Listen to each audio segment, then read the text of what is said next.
كل ما اتكلم حد يقول لك مبادئ النادي الاهلي مبادئ النادي الاهلي، هي فين مبادئ النادي الاهلي؟ هنتكلم عن جزئيه تجاوز اللاعبين ومين بيحاسب ومين بيتهاون ومين بيدافع عن الغلط. امام عاشور داخل جدران النادي الاهلي في مره كده اعتراض بشكل غير لائق. تفتكروا اداره نادي الاهلي عملت ايه؟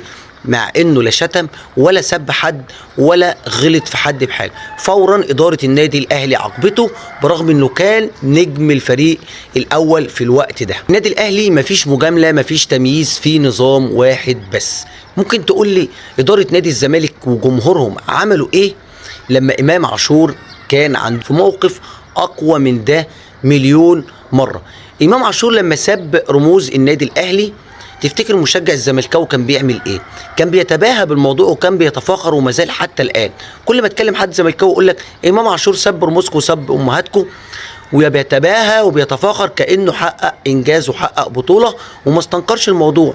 والاسوأ من ده بكتير ان اداره نادي الزمالك برضه ما استنكرتش الموضوع، والاسوأ والكارثه الكبيره ان اداره نادي الزمالك كانت بتطالب لجنه الانضباط بالغاء العقوبة. نيجي للموقف الثاني داخل جدران النادي الاهلي، حسين الشحات عندما اعتدى على محمد الشيبي.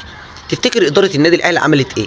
قبل اللاعب ما يركب الباص وقبل ما يفكر يروح بيته، كانت اداره النادي الاهلي اصدرت عقوبه عليه قبل ما اي جهه تصدر عقوبه عليه. محدش طلع من جمهور النادي الاهلي وقال ده كان رد فعل وقال على الغلط غلط علشان اللفظ اللي قاله حسين الشحات.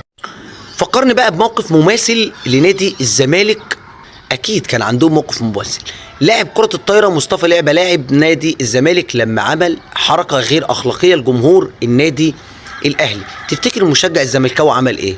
كان بيتباهى باللقطة برضه وبيتفاخر باللقطة وما استنكرش الموضوع. والاسوأ ان ادارة نادي الزمالك برضه ما استنكرتش الموضوع، وبرضه كانوا بيطالبوا لجنة الانضباط بالغاء العقوبة. بس في حاجة تانية هنا لفتت نظر، ان اداره نادي الزمالك تاني يوم على طول نزلت بوست على البيدج بتاعها وكتبت عليه كمل ولا يهمك.